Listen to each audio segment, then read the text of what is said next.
Hi, so we are going to begin our new week, and I'm excited again about the word that we're going to break together this week.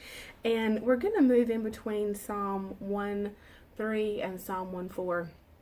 And I want to take today to do a little bit of transition and explain, I say explain, but not really explain, why it is so important that, again, I think we start with this Psalm 1 this year. Why keep going over the same thing and the same thing? And I think that the Lord does that a lot of times with us, just to signify the importance of the topic. And so if we look at what this year is and what this year means, and in the prophetic timeline of the church, that it is time. It's here. The power of God is here. His Spirit is here among us, and it is moving, and we are seeing things line up. And I just have such an expectation about this year and what the Lord is going to do, what you and I are going to see manifested this year by the very glory and power of God. But, of course, there's a but.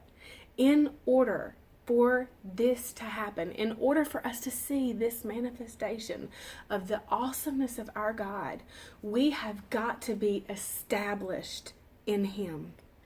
We cannot be lightweights, which is what we will get into and be looking at this week is what a lightweight is. But it's something that we have got to be established. And we looked last week at that tree firmly planted and tended by the streams of water. It says in verse 3, ready to bring forth its fruit in its season. Do you know why it was ready to bring forth its fruit? Because it had the nourishment in the time and season.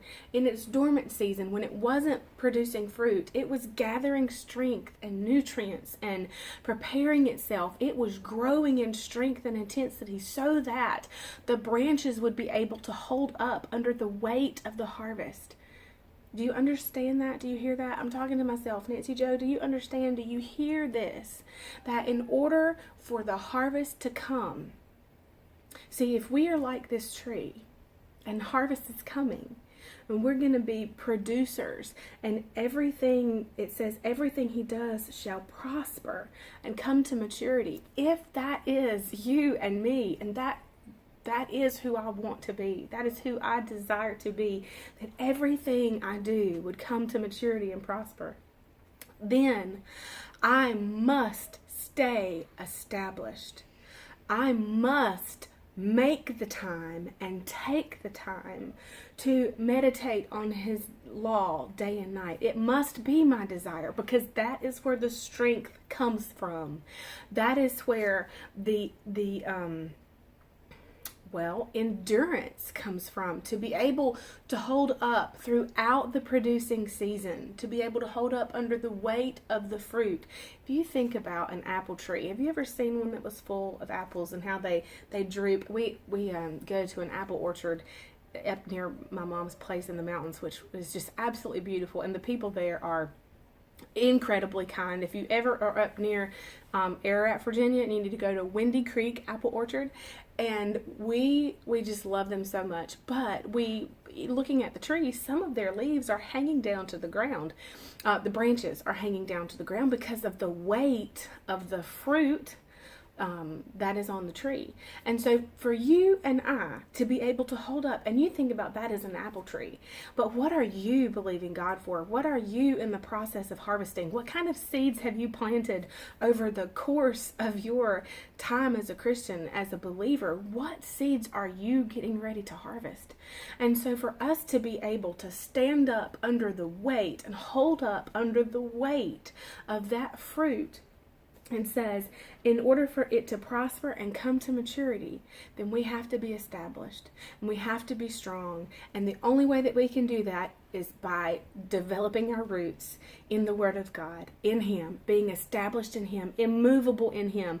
No matter what comes, we stand in Him. And that comes again by meditating on the precepts, instructions, and teachings of God. And that is why I'm so intent on hitting this Psalm 1 again this year. We're in March and we're still, we are moving into halfway through this chapter, but we're still in the first quarter of the year, because what is coming, what God has for you, is monumental. What He desires to do in our lives has never been seen before. It is unlike anything that the world prior to has ever known. And it's just because of the timeline that we are in the church. But in order for us to be able to handle His glory made manifest, we have got to be established. And so I'm excited about digging into that this week, and I will see you tomorrow. Bye.